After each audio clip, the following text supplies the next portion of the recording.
Thanks very much for staying with us. Time now for Eye on Africa with me, Georgia Calvin-Smith. Tonight, Ethiopian authorities arrested thousands of people earlier this week, with many being sent to military camps for rehabilitation. Human rights activists call on the government to justify its arbitrary detention of prisoners.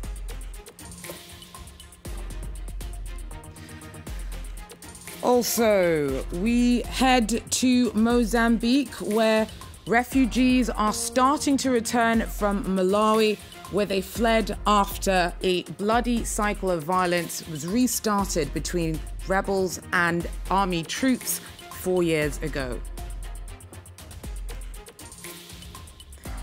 And we head to Burkina Faso, where a prison in Bobo, Dioulasso is focusing on encouraging cultural arts in the inmates in a bid to prepare them for their release back out into society. But first, Ethiopian authorities have arrested thousands of people over the last week and sent many to military camps for rehabilitation. The crackdown followed violent ethnic clashes and demonstrations earlier this month. The police commissioner of Addis Ababa also raised the official death count from 23 to 28. About 1,200 people believed to be involved in the fighting were detained, but only about 107 face charges. A further 2,000 were picked up for petty offences in bars where people smoke shisha or chew cat leaves. Well, Ethiopian Prime Minister Abiy Ahmed had released thousands of prisoners earlier this year as he brought in reforms, but is now being accused of ordering arbitrary detentions. Tom Gardner joins us now with more. Tom, violence last week was pretty serious and followed by protests over the fact that not enough was being done to stop it by authorities. Do you think that the concern about the scale of the arrests is overblown? Well, no. I mean, not in terms of the scale of the arrest. I mean, certainly, no one is criticizing the fact that there have been arrests. People wanted arrests for the unrest in the last couple of weeks. There have been calls for prosecution, and there's been calls for the government to start maintaining law and order in the country. But the concern is the scale and it's the fact that the people who have been arrested, it seems to have been done arbitrarily without any due process or transparency. People think the arrests are politically motivated and sort of unconnected to the actual events of the last couple of weeks. And as you mentioned, I mean, most bizarrely, it's again seemingly unconnected entirely. It's mass arrests of youth in the city, at shisha bars and chewing chat leaves, which these substances aren't illegal. So it's entirely unclear why they've been arrested. Again, and also sending these detainees off to re-education camps. That's a replay of some of the ruling party's worst past practices. Looks very cat-handed and. I mean, it's happened in previous years during the state of emergency 2 years ago, and it was very ineffective. Do you think all this could suggest a U-turn in Abiy's reform policies? We saw him release thousands earlier this year, and now we're seeing hundreds or thousands arrested. Well, I mean, firstly, just some context. To an extent, this is kind of possibly all politics. I mean, there's a big party congress taking place next week, which is something that's been delayed multiple times. The ruling party, the EPRDF, is very divided. There's a lot of discontent within its ranks concerning unrest in recent months. So part of this might be a pre-Congress attempt to show coalition colleagues that that the Prime Minister has the situation under control. But I mean, to an extent as well. I mean, this is sort of predictable to an extent. I mean, people have been expecting this. The scale of the disorder in Addis and around the country, actually, it demanded a firm response from the government. Not a response of this kind, really. But I spoke to people weeks back who said it was only a matter of time before the Prime Minister would have to clamp down on the political activities of various opposition parties that have been welcomed back in the past few months. People said it was naive, possibly, to invite everyone back. Exiled politicians with clashing visions and ideologies without a clear roadmap to political participation, what will and will not be tolerated, and expect everything to be peaceful. So in a sense, this was inevitable, but the way the administration's gone about it, it leaves much to be desired, I think. Okay, thanks very much. Tom Gardner there for us in Addis Ababa in Ethiopia. Look now at some news in brief. Major roads in Cape Town were blocked as demonstrators took to the streets in protest over poverty, corruption and crime in the city. Though the rallies were mostly peaceful, scuffles with police did break out. Officers fired stun grenades and water cannon at some crowds. President Cyril Ramaphosa's vowed to tackle the country's ailing economy with a multi-billion-dollar plan, but growth forecasts continue to shrink. On Tuesday, as part of the stimulus plan to lift the continent's top economy out of recession, South Africa announced visa reforms aimed at encouraging investment and tourism.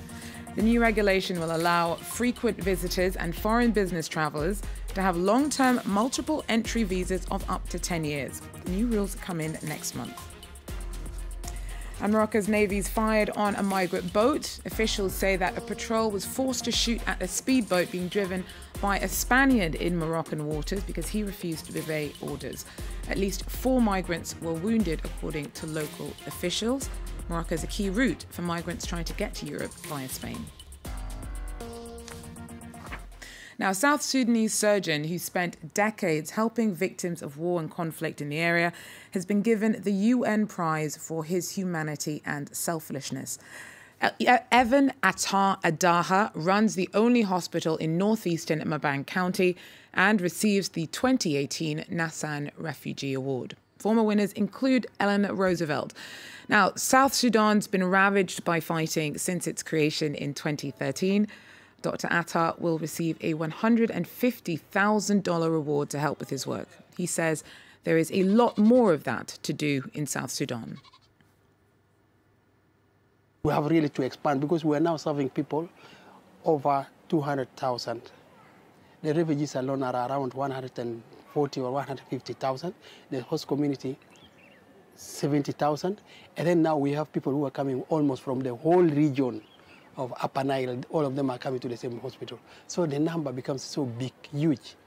And we try to give the services to the people. But now we are overwhelmed by these numbers. Hundreds of people who fled fighting in Mozambique have started returning from Malawi as the situation in their homeland improves. Thousands left when rebels and government troops renewed a bloody cycle of violence 4 years ago, but now the guns have fallen silent and farming families are desperate to return. The Luwani camp in Malawi hosts refugees from Mozambique. They fled fighting in their country between 2013 and 2016. The camp had already welcomed refugees during Mozambique's 16-year civil war that ended in 1992 and left 1 million people dead. It opposed the Marxist-inspired Frelimo and the Renamo. These last 2 years, peace talks have resumed between the two parties, and hundreds of refugees are ready to go home. I was born here because of the war in our country, which ended in 1992. I went to Mozambique with my parents after that war. In 2015, internal conflict started again in our area, and we fled again in 2016 to come back here. This is the day for us to return home, and we are praying to God so that if the conflict starts again, we can come back here safely. We are grateful to the government of Malawi for its hospitality. Many refugees are eager to get back to Mozambique before the start of the rainy season in November. They want to plant their crops on their untended farms and start a new life in their homeland.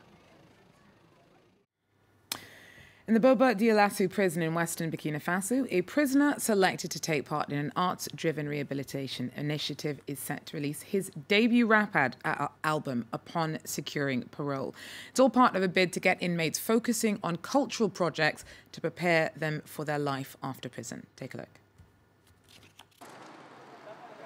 Behind the prison gates, a real recording studio. Jonathan, known as Johnnyato'is, has been locked up for almost a year in Bobo Dioulasso prison in western Burkina Faso. Jailed for burglary, he started recording a rap album to create purpose in his daily routine. The living conditions really are not good at all, because here as a prisoner you have 1,000 problems. There is suffering. There are others who are here with nothing. For others, even having enough to eat is a problem. A former tradesman and musical novice, Johnnyto won a casting event like The Voice organised by Burkina musician Freeman Kapeli.